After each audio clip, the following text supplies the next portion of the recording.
பானைய புது பானை எடுத்துட்டு வருவாங்க. அத புது பானை தான் வாங்கிட்டு வருவாங்க. அதுல புது அரிசி தான் போடுவாங்க. முதல்ல என்ன போடுவோம்? ஊத்துவோம். பானையில பால், அதுவும் அரிசி கழுவுன தண்ணி இருக்கும் இல்லையா, அந்த அரிசி தண்ணி அதுல போடுவோம், பால் போடுவோம். அப்புறமா அது பொங்கி வரும்பொழுது என்ன பண்ணுவோம்? நம்ம புதுசாக அறுவடை செய்த அந்த அரிசிய அதுல போட்டு பொங்குவோம். அப்ப பொங்கும் பொழுதுதான் பொங்கல் அப்படின்னு ரொம்ப ரொம்ப சந்தோஷமா கொண்டாடுவோம்.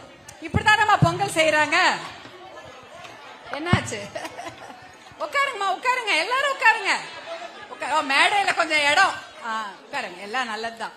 மேடையில கொஞ்சம் பேர் உட்கார்ந்தா கீழே இன்னும் நிறைய பேர் உட்காரலாம். வெளியிலயும் நிறைய மகளிர்லாம் வந்திருக்காங்க. கீழே அவங்கள பார்த்த என்னோட நிறைய பேர் நடந்தும் வந்தாங்க. நிறைய உற்சாகமாக வரவேற்று என்னோட நிறைய மகளிர் வந்திருந்தாங்க. அவர்களுக்கெல்லாம் கொஞ்சம் இடம் பற்றாக்குறையா இருந்து கொஞ்சம் அவங்களுக்கெல்லாம் இடம் கொடுத்தீங்கன்னா எல்லாம் வந்து உட்கார்ந்துக்குவாங்க. அப்படிதான் நம்ம பால் பொங்கல், சக்கரை பொங்கல்னா அந்த பானையில பண்ண மாட்டோம். ஏன்னா அது தனியா படைச்சு வீட்டுக்குள்ள சமைச்சு அதை நம்ம வைப்போம். ஆனா இந்த பால் பொங்கல்னா இதான். பொங்கல் என்றாலே தண்ணீரும் பாலும் அந்த பச்சரிசியும் போட்டு நம்ம பொங்கறது தான். அப்புறம் நம்ம அதுல கொஞ்சோண்டு உப்பு போடுவோமா? போடுவோம். உப்புன்னு கூட சொல்ல மாட்டான். என்ன சொல்லுவோம்? சோத்துக்கு போடுறதுன்னு சொல்லுவோம். உப்பு கூட மரியாதையா சொல்லணும்னு, சோத்துக்கு போறது போட்டீங்களா அப்படின்னு கேட்பாங்க. போட்டோம் அப்படின்வோம். அப்படிதான் நம்ம நடுவுலயே வந்துட்டீங்க.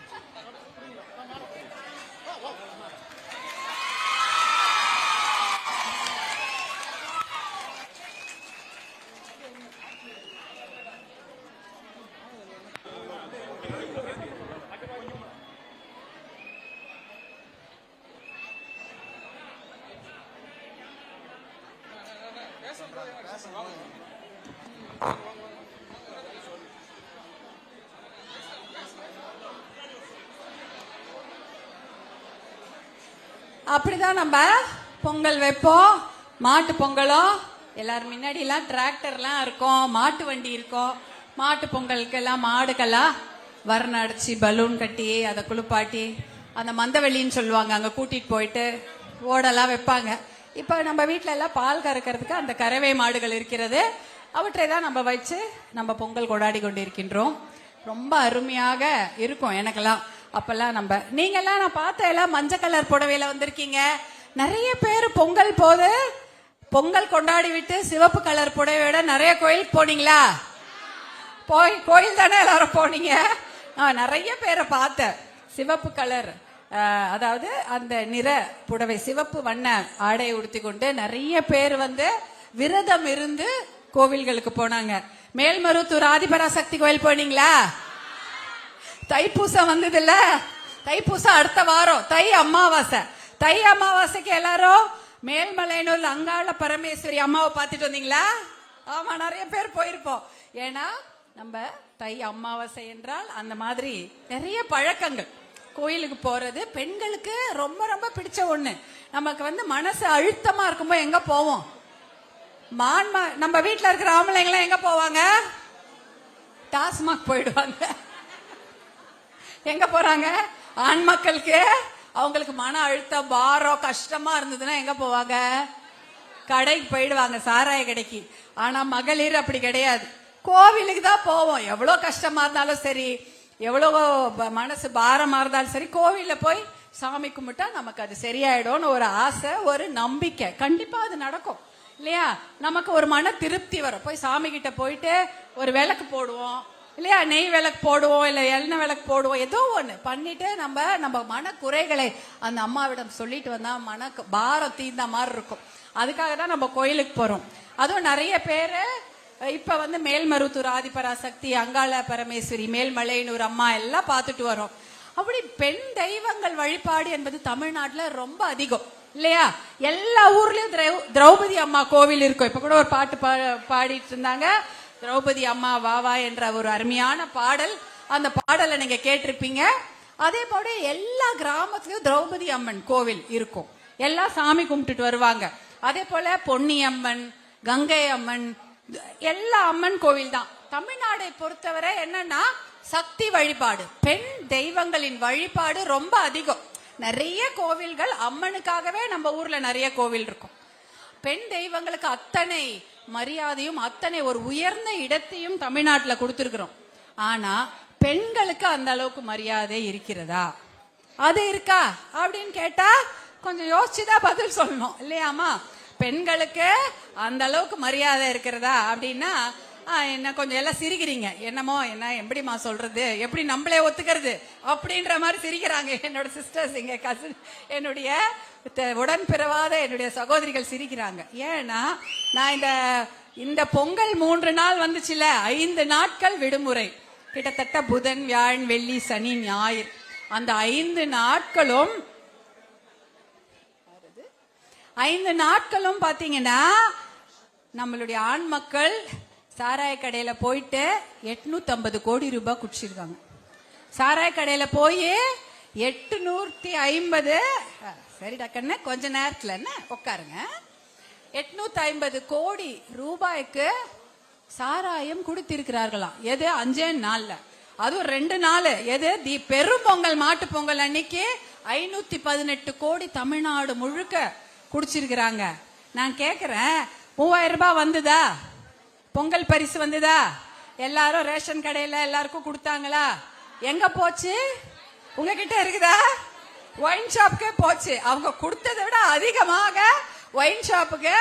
என்ன இந்த பக்கம் 3000 ரூபாய் உங்களுக்கு கொடுத்தது எங்க போகுது? அது 5 நாட்களில் மறுபடி ஒயின் ஷாப், அதாவது சாராய கடைக்கே போய்விட்டது. 850 கோடி இந்த 5 நாட்களில் மட்டுமே நம்முடைய தமிழ்நாட்டில் இருக்கக்கூடிய நம்முடைய ஆண்மகன்கள் அங்க குடிச்சிருக்காங்க அப்படின்னு தகவல் சொல்றாங்க. நான் கேக்குறேன், இவ்வளவு ரூபாய் குடிச்சிங்களே எல்லாரும் மக்கள், எங்க வீட்டுல இவ்வளவு பொண்ணுங்க, எல்லாருக்கும் திருமணம் ஆயிடுச்சா? திருமணம் ஆனவங்களாம் கை தூக்கு பார்க்கலாம். பாதி பேர் திருமணமானவங்க தான், சின்ன பொண்ணுங்க தான் இல்ல. உங்க வீட்டுக்கு என்னமா ஒயின் ஷாப்புக்கு எப்படி ஒரு 3000 ரூபாய் செலவு பண்ணாரு, ஒரு 30 ரூபாய் பூ வாங்கி கொடுத்தாரா? இல்ல, 30 ரூபாய் பூ வாங்கி கொடுக்கலையா? ஆட இந்த பகுதி பர்கூர்ல குண்டுமல்லி தானே விவசாயம். ஆமா, நிக்கல, நீங்க போய் நிக்கிறதுக்கு முன்னாடி அவங்களே வாங்கிட்டாங்க.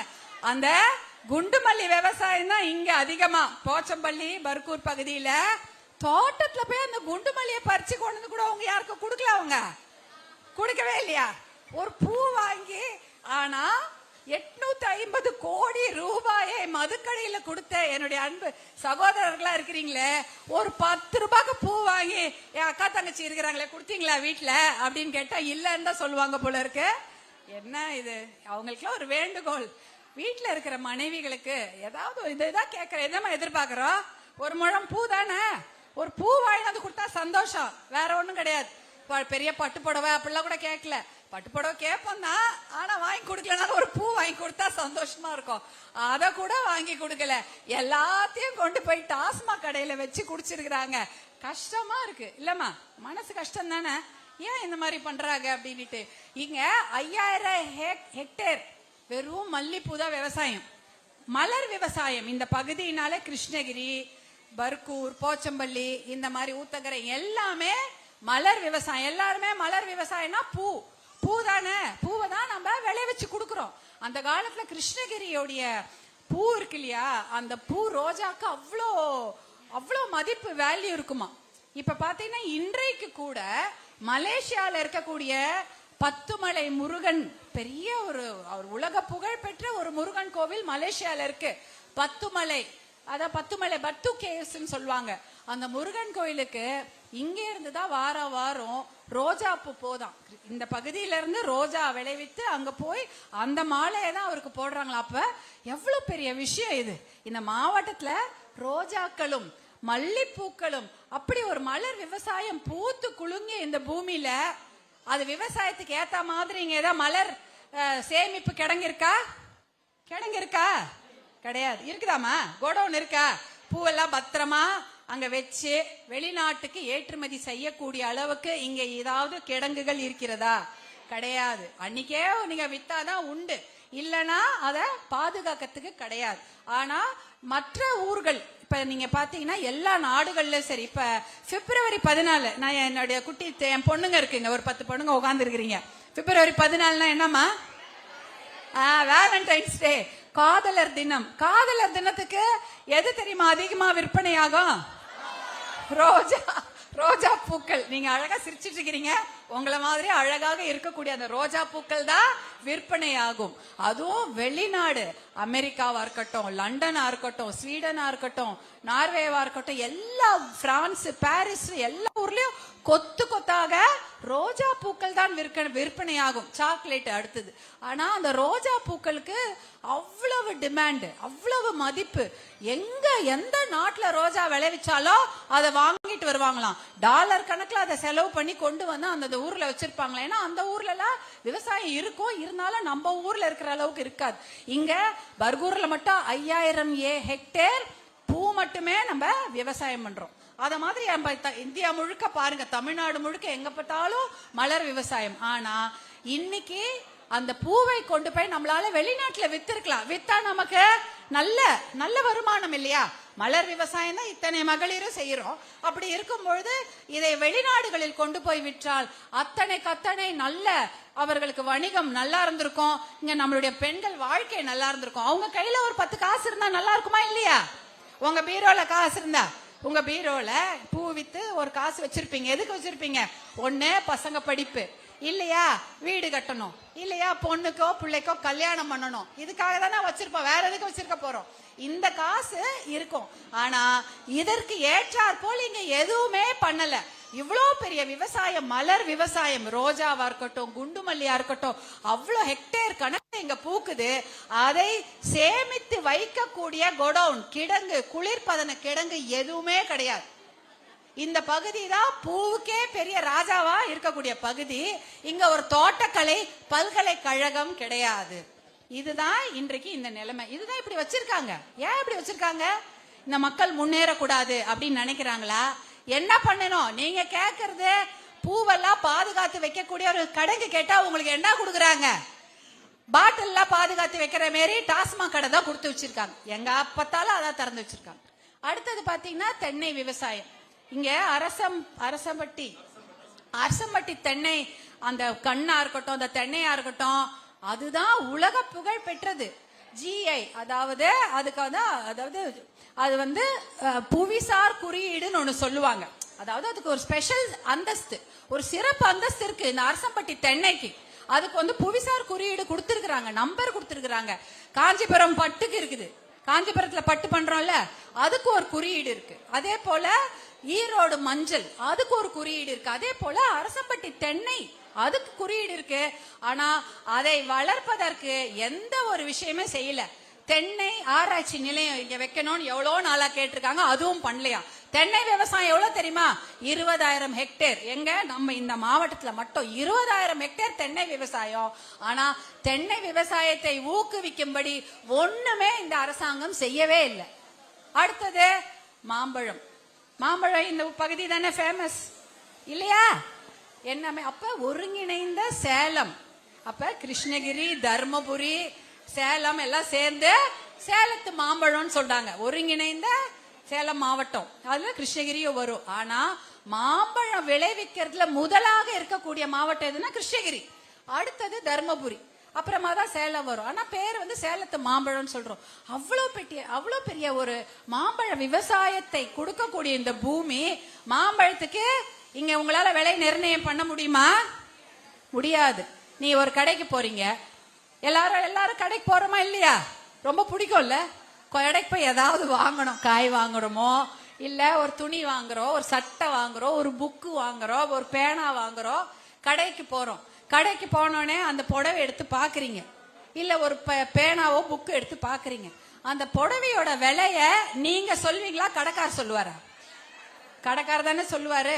அவர்கிட்ட நீங்க வாங்க போகும்போது கடைக்காரர் வர சொல்வாரு, இந்த புடவைக்கு இவ்வளவு விலைமா, 300 ரூபாய், 500 ரூபாய், 150 ரூபாய் அவரு சொல்லுவார். ஆனா அதே போல விவசாயம் பண்ணக்கூடிய அந்த மாம்பழம் எடுத்துன்னு போற அந்த விவசாயி விலைய சொல்ல முடியுமா? முடியாது. விவசாயிகள் அவர்கள் விளைவிக்கும் பொருட்களுக்கான அந்த விலைய அவங்களால சொல்ல முடியாது. வேற யாரோ தான் அதை நிர்ணயம் செய்யறாங்க. ஆனா ஒரு சட்டை தைக்கிறாங்க, ஒரு புடவை எடுத்து வைக்கிறாங்கன்னா அந்த கடைக்காரர் அந்த புடவைக்கு விலை நிர்ணயம் பண்ணி கொடுப்பாரு. அவர்தான் நிர்ணயம் பண்ணி அந்த புடவைக்கோ அந்த நோட்டு புத்தகத்துக்கோ அந்த பெண்ணுக்கோ இல்ல அந்த சாமானுக்கு தட்டுக்கோ எவர் சில்வர் தட்டா இருந்தாலும் அவர் தான் விலையை நிர்ணயம் பண்ணுவார். ஆனா மாம்பழத்தை உற்பத்தி செய்யக்கூடிய விவசாயிகளாக நம்ம எல்லாருமே அந்த மாம்பழத்துக்கான விலை எவ்வளவு நிர்ணயம் பண்ண முடியாது. வேற ஒரு மூணாம் மனுஷன் தான் அதை நிர்ணயம் பண்றாங்க. இதனாலதான் நஷ்டம் ஏற்படுது. இதெல்லாம் கேரளா போன்ற ஊர்ல எல்லாம் அதுக்காக ஒரு போர்டு போட்டு சீசனல், அதாவது மாம்பழம் என்ன வருஷத்துக்கு எல்லா நாளும் வராது, அப்பப்ப வரும். அதற்காக ஒரு தனியா ஒரு அமைப்பு போட்டு அந்த அமைப்பு ஒரு வருடமும் விலைய முன்னாடியே நிர்ணயம் பண்ணி விவசாயிகளுக்கு ஏற்ற மாதிரி விற்கிறாங்க. ஆனா தமிழ்நாட்டிலேயே அப்படிதான் சொன்னாங்க. தேர்தல் வாக்குறுதியிலே திமுக அரசும் அதே தான் சொன்னாங்க. தேர்தல் வாக்குறுதியில இப்படிப்பட்ட ஒரு போர்டை நாங்க போட்டு ஒரு விலை பொருட்களுக்கும் விலை நிர்ணயத்தை நல்லபடியாக விவசாயிகளுக்கு ஏற்ற மாதிரி நாங்க விலை நிர்ணயம் செய்து கொடுப்போம். நாங்க அந்த மாதிரி ஒரு போர்டை இது வரைக்கும் ஏற்படுத்தவே இல்லை, கிடையவே கிடையாது. மாம்பழத்துக்கு விலையே கிடையாது. போன வருஷம் மாம்பழம் அந்த விலை சரியா நிர்ணயம் பண்ணாம அதை விற்க முடியாம அப்படியே நஷ்டத்துக்கு போச்சா இல்லையா? போன வருஷம் அப்படிதான் நஷ்டத்துக்கு போச்சு. 45,000 ஹெக்டேர் மாம்பழ விவசாயிகள் இன்னைக்கு 30,000 ஹெக்டேரா குறைஞ்சு போச்சு. 45,000 ஹெக்டேர் மாம்பழத்தை மட்டுமே உற்பத்தி செய்து கொண்டிருந்த அந்த விவசாயிங்க இன்னைக்கு 15,000 ஹெக்டேர் எங்கடா மாம்பழத்தை விவசாயம் பண்ணா நல்ல விலை கிடைக்கிறதுக்கு கஷ்டமா இருக்கு, அதனால நம்ம எல்லாம் வேற விவசாயம் பண்ண போயிட்டாங்க. அதனால விவசாயம் என்பது இன்னைக்கு கஷ்டம், அந்த கஷ்ட நிலைமையில இருக்கு. ஆனா இந்த வருஷம் பரவாயில்லன்னு கேள்விப்பட்டேன். இந்த வருஷம் மாம்பழம் நல்ல உற்பத்தியில இருக்குது. மாம்பழம் இப்ப நல்ல உற்பத்தி, நல்ல வலிமையான நிலைமையில தான் இருக்குது மாம்பழம் இந்த விவசாயம் இப்ப. அதனால அது கண்டிப்பாக நல்ல விலைக்கு நல்ல இடத்துக்கு நல்ல ஒரு விலை நிர்ணயம் செய்யப்பட்டு அது விவசாயிகளுக்கு எந்த நஷ்டமும் இல்லாம கண்டிப்பாக கொண்டு சேர்க்கப்படும் என்பதுதான் நம்ம இந்த இடத்துல நம்ம சொல்றோம். ஏன்னா இந்த வருடம் நன்றாகவே இருக்கிறது மாம்பழ விவசாயம். இதுதான் நீங்க புரிஞ்சுக்கணும். அப்ப இந்த விவசாயத்துக்கு இங்க என்ன பண்ணி வச்சிருக்காங்க? மாம்பழம் தயாரிக்கக்கூடிய அந்த மதிப்பு கூட்டக்கூடிய தொழிற்சாலை இருக்கா? இங்க கிடையாது. மாம்பழம் தான் அதிகமா விளையுது, ஆனா அது மதிப்பு கூட்டப்பட்ட தொழிற்சாலைகள் எதுவுமே இங்க கிடையாது. அதை பதப்படுத்தி வைக்கக்கூடிய குளிர்பதன கிடங்குகள் கிடையாது. மாம்பழத்தை வெளியூருக்கு எக்ஸ்போர்ட் பண்ற அளவுக்கு இங்க எந்த ஒரு கட்டமைப்புமே பண்ணவே இல்லை. தோட்டக்கலை பல்கலைக்கழகமும் உருவாக்கப்படல. அப்ப விவசாயத்துக்கு இந்த அரசாங்கம் முக்கியத்துவமே கொடுக்கல. அப்ப நீங்க எல்லாம் ஞாபகம் வச்சுக்கணும், எதற்காக இங்க முக்கியத்துவம் கொடுக்கப்பட்டது? நம் பிள்ளைகளுக்கு சாராயத்தை ஊற்றி கொடுப்பது மட்டும்தான் இங்க முக்கியத்துவம் கொடுக்கப்படுது. இங்க பாத்தீங்கன்னா இது மிகப்பெரிய இந்த கிருஷ்ணகிரியா இருக்கட்டும், பர்கூரா இருக்கட்டும், ஊத்தங்கரையா இருக்கட்டும், நம்முடைய போச்சம்பள்ளியா இருக்கட்டும், இதெல்லாம் ஒன்றியமா அறிவிச்சிருக்கிறாங்க. முன்னாள் முதலமைச்சர் ஜெயலலிதா அம்மையார் அவர்கள் போச்சம்பள்ளியை ஒன்றியமாக அறிவித்தார். ஆனா ஒன்றியம் என்பதற்கு ஏத்த மாதிரி இங்க எதுவுமே கிடையாது.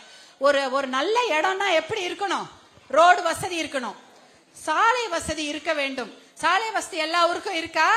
கிட்டத்தட்ட 35 பஞ்சாயத்து இருக்குது, ஊராட்சிகள் இருக்குது, அங்க சாலை வசதி கிடையாது. அந்த அளவுக்கு மோசம்.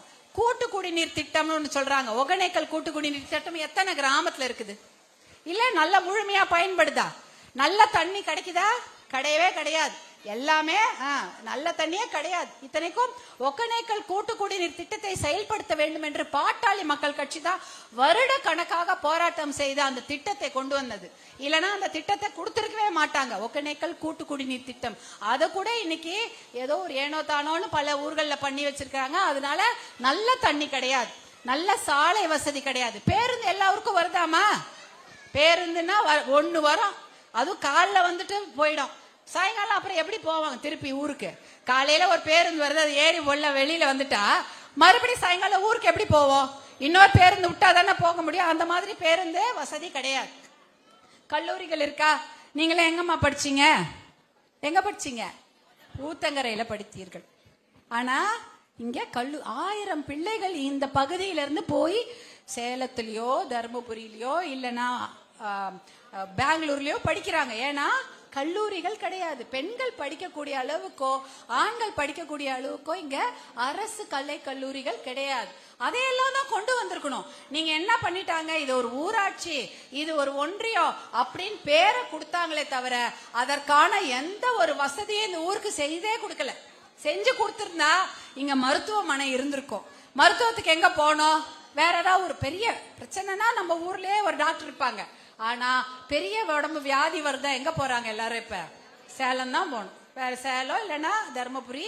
அப்படி இல்ல தர்மபுரியில கூட உங்களுடைய அண்ணன் மருத்துவர் அன்புமணி அவர்கள் அதை தரம் உயர்த்தினால்தான் இத்தனை பேர் அங்க போகவும் முடியுது. இல்லனா பெங்களூருக்கு தான் போகணும். பெங்களூருக்கு தான் போகணும். ஏன்னா அந்த தர்மபுரி அரசு மருத்துவ கல்லூரியை தரம் உயர்த்தியதால் தான். அதுவும் மருத்துவர் அன்புமணி அவர்கள் அவர் சுகாதாரத்துறை அமைச்சராக இருந்த போது தர்மபுரி மருத்துவ கல்லூரியில தரம் உயர்த்தியதால் தான் இன்னைக்கு மிகப்பெரிய சிகிச்சைகள் அங்க மிகப்பெரிய அரசு மருத்துவர்கள் அங்க பணிபுரிகிறார்கள். நல்ல சிறந்த சிகிச்சை கிராமத்து மக்களான விவசாயிகளுக்கும் அங்க கிடைக்குதுன்னா காரணம் மருத்துவர் அன்புமணி தான். அது செய்தது உங்களுக்காக தான் செய்தார். ஏன்னா நீங்க பெங்களூர் வரைக்கும் போகணுமா? என்னுடைய சகோதரிகள் ஒரு வாட்டி ஏதாவது உடம்பு சரியில்லைனா அவங்க பெங்களூர் வரைக்கும் போகணுமா, இல்ல சேலம் வரைக்கும் போகணுமா? பக்கத்துல வரட்டும்னு தர்மபுரியில அவர் கொண்டு வந்த அந்த திட்டம் தான் அது. அதே போல கிராமங்களில் 108 ஆம்புலன்ஸ் என்ற ஒரு அற்புதமான திட்டத்தை கொண்டு வந்ததும் உங்களுடைய அண்ணன் தான்.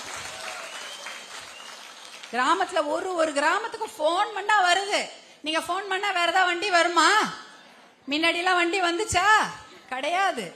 எந்த ஊருக்காரு மலை பிரதேசமான இன்னும் கேட்கவே வேண்டாம், வண்டியே வராது.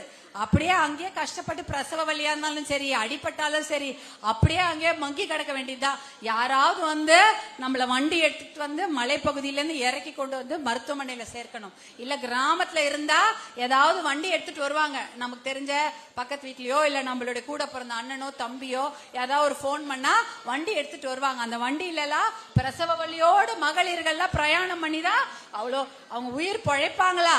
குழந்தை உயிர் பொழைக்குமா அப்படின்னு ஒரே பயங்கர ஒரு மன பிரச்சனையா குழப்பமா இருக்கும்.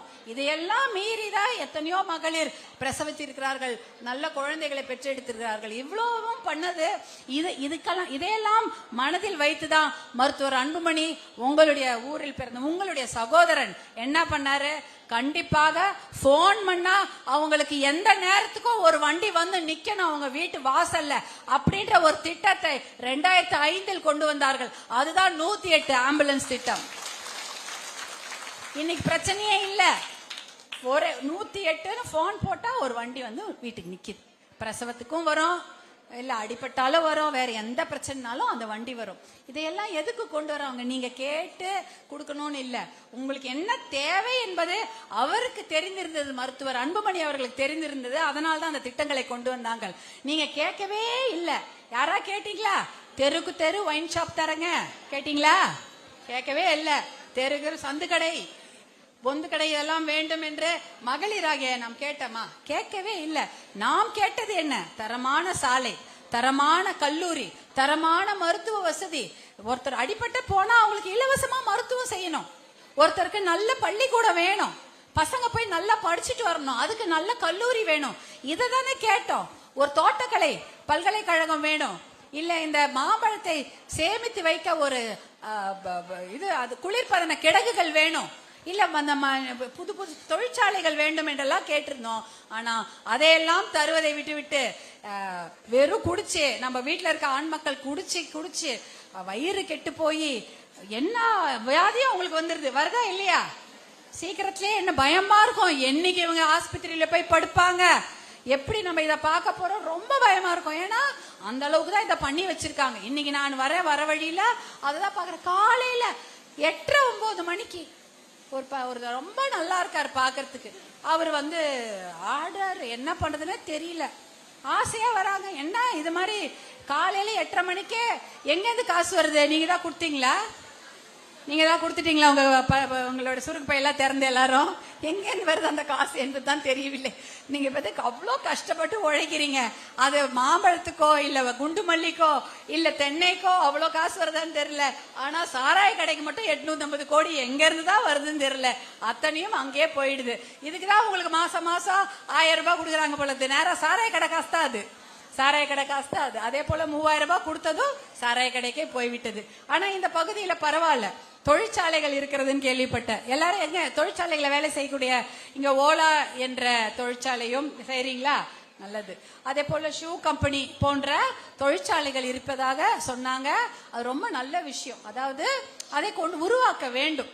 அதெல்லாம் இருந்தா மகளிர் ஏதாவது படிச்ச பெண்ணுங்களுக்கு வேலை கிடைக்கும், போவாங்க. எல்லாரும் போனோம். இன்னும் நிறைய தேவை அதெல்லாம் தொழிற்சாலைகள். ஆனா அந்த மக்களுக்கு பயன்படணும். அவர்களுடைய இடத்தை புடுங்கி நல்லா 3 போகம் விளையக்கூடிய நிலத்தை பிடிக்கி தொழிற்சாலைகள் அமைப்பது என்பது நல்ல விஷயம் அல்ல. எத்தனையோ அரசு நிலங்கள் இருக்கிறது, எத்தனையோ புறம்போக்கு இடங்கள் இருக்கிறது. அந்த இடத்துல தொழிற்சாலைகளை அமைத்து அந்த பகுதி மக்களுக்கு வேலை கொடுக்கணும். இப்ப கூட இந்த பகுதியில நிறைய தொழிற்சாலைகள் இருக்குது. இந்த அந்த நிலம் கொடுத்த அந்த மக்களுக்கு வேலை கொடுக்கணும்.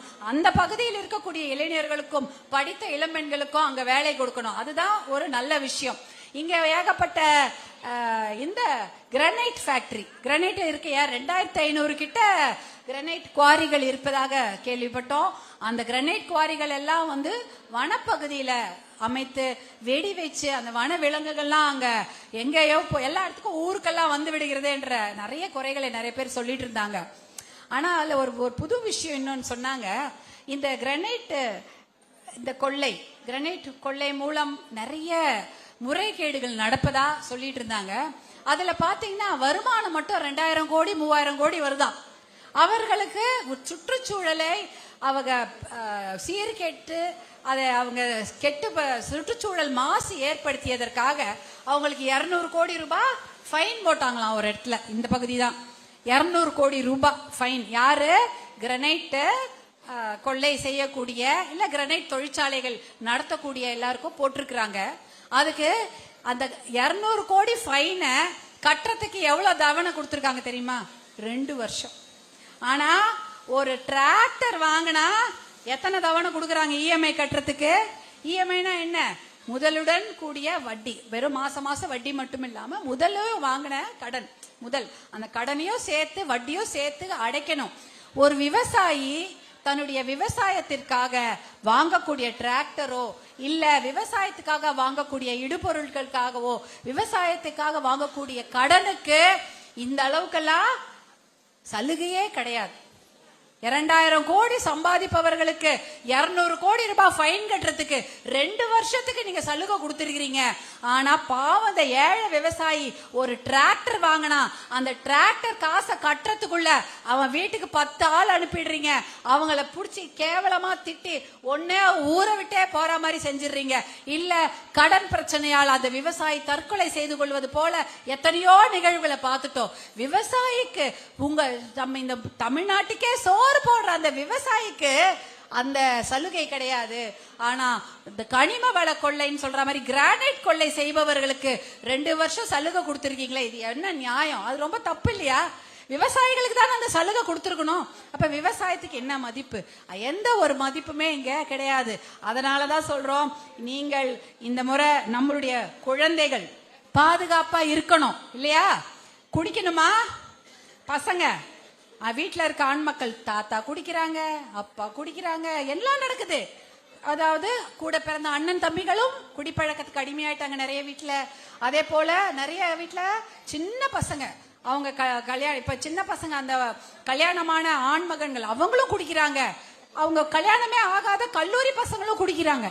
அதை விட அதிகமாக போதை பழக்கம், கல்லூரிகளில் போதை பழக்கம், மது பழக்கம், எல்லாத்துலயும் பள்ளிக்கூட சின்ன குழந்தைங்க கூட இன்றைக்கு போதை பழக்கத்துக்கு அடிமையாக இருக்கிறாங்க. போதைனா தெரியுமாமா? தெரியுமா? எல்லாருக்கும் தெரிஞ்சிருக்கு. 10 வருஷத்துக்கு முன்னாடி தெரியுமா போதைனா என்னன்னு? குடி மட்டும்தான் தெரியும். 10 வருஷத்துக்கு முன்னாடி போதைனா என்னன்னே தெரியாது. போதைனா என்ன, மாத்திரைனா என்ன, எல்எஸ்டினா என்ன யாருக்குமே தெரியாது. இன்றைக்கு பள்ளிக்கூடங்களில் கூட அது கிடைக்கிறது. அதை செய்தது யார்? என்ன இது? அப்ப நம்ம பசங்க நல்லா வளரணும், படிக்கணும், வேலை செய்யணும், நல்லா சம்பாதிக்கணும், குடும்பத்தை பாதுகாக்க வேண்டும் என்ற எண்ணமே இல்லாமல் அவர்களை குடிப்பவர்களாக்கி குட்டிச்சுவராக்கி அவர்களை அழிப்பதுதான் இந்த அரசாங்கத்தின் நோக்கம். அது நல்லா தெரியுதா உங்களுக்கு? தெரியுதா? என்ன பண்றாங்க?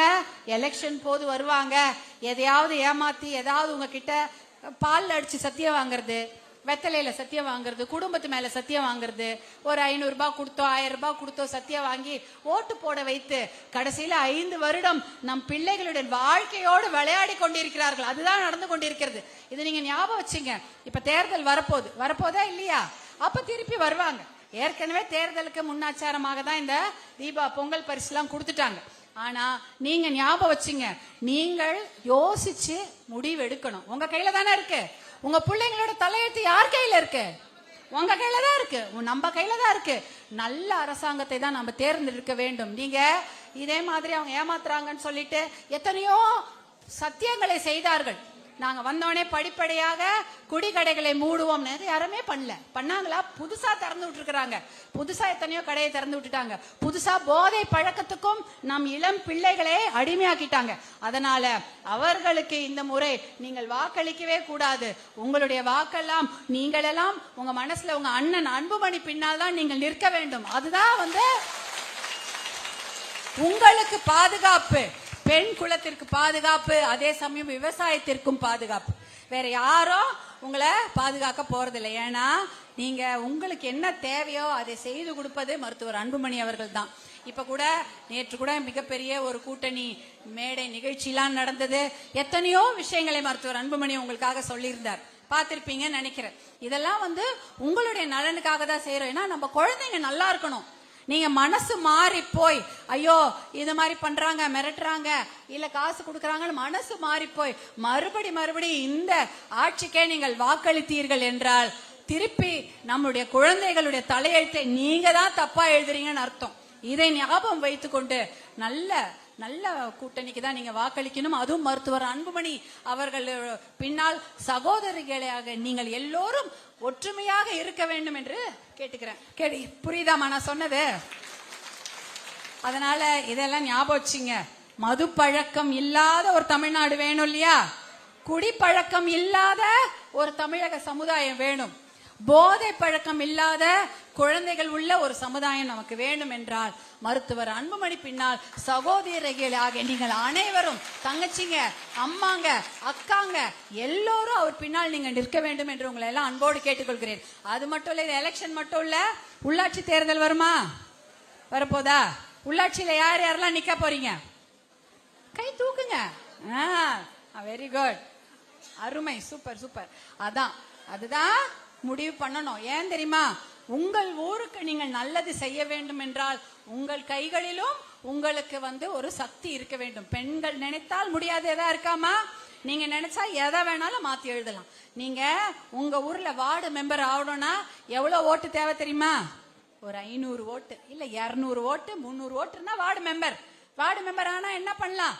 உங்க ரோடுக்கு ஏதாவது போட்டு, உங்க தெருவுக்கு ஒரு சாலை, இல்ல ஒரு மின் விளக்கு, இல்ல ஏதாவது அந்த டிச்சு பிரச்சனை எல்லாம் எப்பயுமே வருமே, தண்ணி எல்லாம் எடுக்க மாட்டாங்க, அதெல்லாம் யாரும் கண்டுக்கவே மாட்டாங்க, அது கொசு தொல்லை எல்லாம் இருக்கும், அதையெல்லாம் சரி பண்ணி கொள்ளலாம்.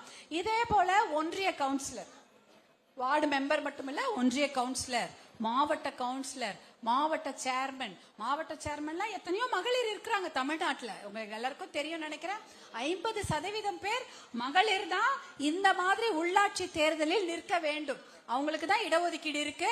அதனால எங்க வேணாலும் நீங்க நின்று நீங்க ஜெயிக்கலாம். அதே போல நகரத்துல நகராட்சி சேர்மன் எல்லாமே இருக்கு. நகராட்சி கவுன்சிலர், ஊராட்சி, பேரூராட்சி, எத்தனையோ அதுக்கு மெம்பர்லாம் இருக்குது. அதுக்கெல்லாமே நீங்க நின்று நீங்க ஜெயிச்சு உங்க ஊருக்கு என்ன நல்லது வேணுமென்னாலும் நீங்க செய்து கொள்ளலாம். அதுக்கெல்லாம் வாய்ப்பு நிறைய இருக்கிறது. இப்ப தமிழ்நாட்டுல பாத்தீங்கன்னா 70% பேர் மகளிர் தான் இந்த வார்டு மெம்பர் கவுன்சிலரா இருக்கிறாங்களாம். அதனால ஒரு மனதில் உறுதி எடுத்துக்கலுங்க. இந்த ஊராட்சி தேர்தலில் நம்மளும் நின்று நம்ம கிராமத்துக்கு நல்லது செய்ய வேண்டும் என்ற விஷயத்தை நீங்க மனதில் வைத்து கொண்டு எல்லோரும் அதற்கு தயாராகுங்கள். இன்னும் 6 மாசம் தான். இந்த சட்டமன்ற தேர்தல் என்பது இன்னும் ஒரு 3 மாசத்துல வந்துடும். ஆனா ஊராட்சி அந்த உள்ளாட்சி தேர்தல் என்பது இன்னொரு 6 மாசத்துல வரும். அப்பொழுது பெண்கள் ஆகிய நீங்கள் தயாராக இருக்க வேண்டும். நிறைய விஷயங்களை தெரிஞ்சுக்கோங்க. எதுவுமே தெரியாம இருந்துடாதீங்க. நீங்க வெகுளியா இருக்கிறதுனால தான் எல்லாரும் ஏமாத்திட்டு போயிடுறாங்க. ஒரு 1000 ரூபாய் கொடுத்தா நீங்க மனசு மாறிடுவீங்க, 3000 ரூபாய் கொடுத்தா மனசு மாறிடுவீங்க அப்படின்ற ஒரு எண்ணத்துல உங்களுடைய பணம் தான், அந்த டாஸ்மாக்ல கொண்டு வந்த பணம் உங்க கையில கொடுத்து டாஸ்மாக்ல தான் மறுபடியும் கொடுக்குற மாதிரி போயிடுது. அதனால இதையெல்லாம் நீங்கள் மனதில் வைத்து கொண்டு நீங்க இந்த தேர்தலில் மருத்துவர் அன்புமணி உங்கள் வீட்டு பிள்ளை, உங்களுக்காக, விவசாயத்துக்காகவும் மகளிருக்காகவும் என்றைக்குமே மகளிர் பாதுகாப்பு தான் முதல் பாதுகாப்பு. இந்த குழந்தைங்க நல்லா படிக்கணும், இந்த குழந்தைங்க நல்ல வேலையில் அமரணும். ஏன்னா ஏதோ பையன் பாக்குறேன், இந்த பாப்பாங்க எல்லாம் பாக்குறேன், இவங்க எல்லாம் நல்ல பாதுகாப்பான ஒரு வாழ்க்கை. தமிழ்நாட்டுல பெண்களுக்கு பாதுகாப்பு இருக்கா? இந்த போதை பழக்கத்துல சிக்கி பசங்க பண்ற அட்டூழியம் இருக்க கேட்கவே முடியல. 3-4 பேர் போதை பழக்கத்துக்கு அடிமையாகி தனியா ஒரு பொண்ணு போனா போதும், போட்டு வம்பிழுத்து அதை தனியா தூக்கிட்டு போய் அந்த பொண்ணை கற்பழிச்சு கொன்னு கூட போட்டுறாங்க. அது மாதிரி எத்தனையோ நிகழ்வுகள். ஒரு தமிழ்நாட்டுல ஒரு நாளைக்கு அத்தனை கொலைகள், அத்தனை பெண்களுக்கான பாலியல் வன்கொடுமைகள். சின்ன குழந்தை 9 வயசு 6 வயசு குழந்தைகளை கூட்டிட்டு போய் சீரழிக்கிறாங்க. எப்படி மனசு வருது? இதுக்கு காரணம் இந்த போதை பழக்கம் தான், வேற எதுவுமே கிடையாது. அவன் ஒழுங்கா இருந்தா அதெல்லாம் செய்வானா? பயப்படுவான்ல. ஐயோ இது இந்த மாதிரி பண்ணா போலீஸ் நம்மள கூட்டின்னு போயிடுவாங்க, சட்டத்துல இருந்து தப்பிக்க முடியாது, அரசாங்கம் நம்மளை அந்த தவறு செய்தவர்களை தண்டித்து விடும்ன்ற பயமே கிடையாது. ஏன்னா அந்த போதை பழக்கத்தை போட்டுட்டு அவன் எந்த உலகத்துல இருக்கிறானே தெரியாது. அவ பள்ளிக்கூடத்துல இருக்கிறானா, தெருவுல இருக்கிறாங்களா, வீட்டுல இருக்காங்களா, இல்ல பொதுவெளியில இருக்கிறாங்களா என்ற எந்த உணர்வுமே, சுய உணர்வே இல்லாம அந்த இளைஞர்கள் அந்த போதை பழக்கத்துக்கு அடிமையாகி போய் 10 பேர் சேர்ந்து ஒரே ஆளை அடிக்கிறாங்க, 4 பேர் சேர்ந்து ஒரே பொண்ணு கற்பழிக்கிறாங்க. இது எல்லாம் என்ன ஒரு அநியாயம்! இதை தடுக்க வேண்டும் என்றால் போதை பழக்கம் தமிழ்நாட்டை விட்டு ஒழிக்கப்பட வேண்டும். அதற்கு அதை கொண்டு செய்யக்கூடிய ஒரே நபர் உங்களுடைய அண்ணன் அன்புமணி தான். அதனால் நீங்க நீங்க என்னுடைய அன்பு தங்கைகள், உங்களெல்லாம் வேண்டுகோள் விடுத்துக்கிறேன். நீங்க இந்த பகுதியில நல்ல முடிவெடுங்க. மருத்துவர் அன்புமணி பின்னால் நீங்கள் எல்லாரும் ஒற்றுமையாக இருக்க வேண்டும் என்று கேட்டுக்கொண்டு, இவ்வளவு நேரம் பொறுமையா இந்த நிகழ்ச்சியில கேட்டீங்க. இதை ஏற்பாடு செய்த அனைத்து மாநில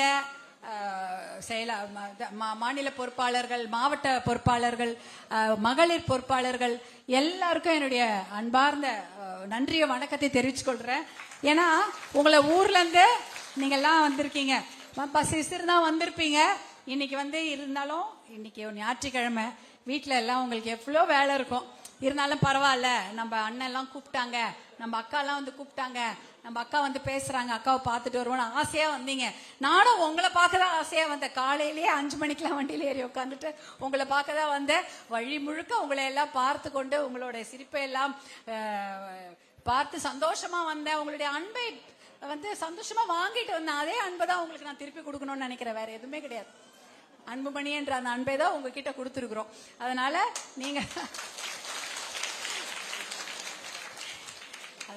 எல்லாம் ஒற்றுமையாக இருக்க வேண்டும், உங்களுடைய அண்ணன் அன்புமணி பின்னால் இருக்க வேண்டும் என்று கேட்டுக்கொண்டு, இந்த நிகழ்ச்சி இவ்வளவு சிறப்பாக ஏற்பாடு செய்த அனைத்து நல்ல உள்ளங்களுக்கு நன்றி சொல்லிடலாமா? நன்றி சொல்லணும் இல்லையா? பேர் மட்டும் படிச்சுட்டுமா? மாவட்ட செயலாளர் பழனிவேல், மாவட்ட தலைவர் ஆறுமுகம், ஒருங்கிணைந்த மாவட்ட அமைப்பு செயலாளர் PG அண்ணாமலை, மாநில தேர்தல் பணிக்குழு துணைத் தலைவர் மூர்த்தி, மாநில இளைஞர் சங்க துணை செயலாளர்கள் தமிழ் சங்கர், பில்லா மாதேஷ், உழவர் பேரியக்கம் ரவீந்திரன், சமூக SAS ஆசிரியர் மணி பெரியண்ணன், மாவட்ட பொருளாளர் திருமதி மாரி செல்வம், மாநில பொதுக்குழு உறுப்பினர்கள் திருமதி உஷா, திருமதி அமுதா, மத்தூர் K வேலு, மீசை மாதையனுங்களா? ஆமா இல்ல, மீசை மாதையன், அப்புறம் வழக்கறிஞர் விஜயராஜா, மாது அவர்கள், அக்னி அன்பழகன் அவர்கள், வன்னிய பெருமாள் அவர்கள்,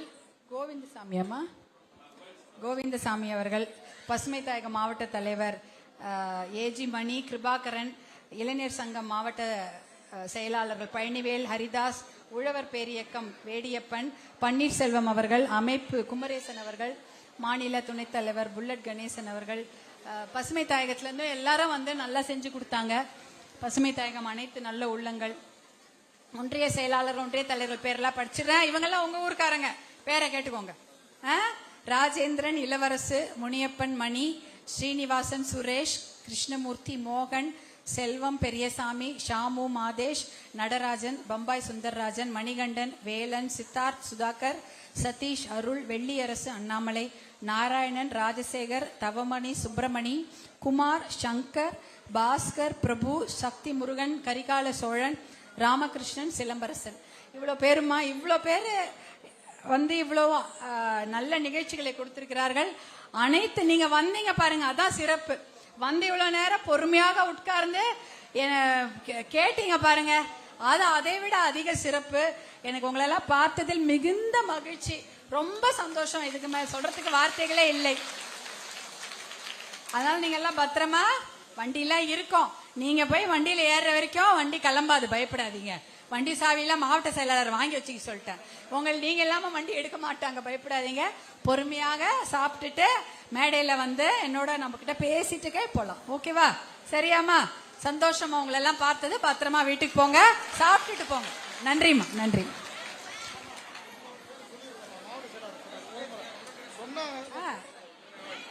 புல்லட் கணேசன் அவர்களுக்கும் நன்றி. சிங்கப்பெண்ணே எழுந்து வா என்ற பர்கூர் ஊத்தங்கரை சட்டமன்ற தொகுதியின் சார்பாக போச்சம்பள்ளியில் நடைபெற்ற இந்த கூட்டத்திற்கு வருகை தந்து நமக்கெல்லாம் எழுச்சி உரையாற்றிய நம்முடைய பசுமை தாயகத்தினுடைய தலைவர் திருமதி சௌமியா அன்புமணி அவர்களுக்கும் இங்கு வந்திருக்கின்ற சிங்கப்பெண் அத்துணை பேருக்கும் நன்றி. இதை ஏற்பாடு செய்த மாவட்ட செயலாளர் உள்ளிட்ட அனைத்து நிலை பொறுப்பாளர்களுக்கும் மனமார்ந்த வாழ்த்துக்கள். இன்னும் சற்று நேரம் நீங்க வந்திருக்கின்ற பெண்கள் போட்டோ எடுத்துக்கலாம்.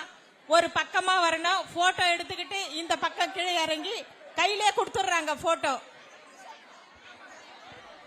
சிங்கப்பெண்ணே எழுந்துவா நிகழ்ச்சியிலே பங்கெடுத்திருக்கிற பாட்டாளி சகோதரிகளே, உங்கள் அத்தனை பேருக்கும் சௌமியா அன்புமணி அவர்கள் சார்பிலே மனமார்ந்த நன்றியை தெரிவித்துக் கொள்கிறோம்.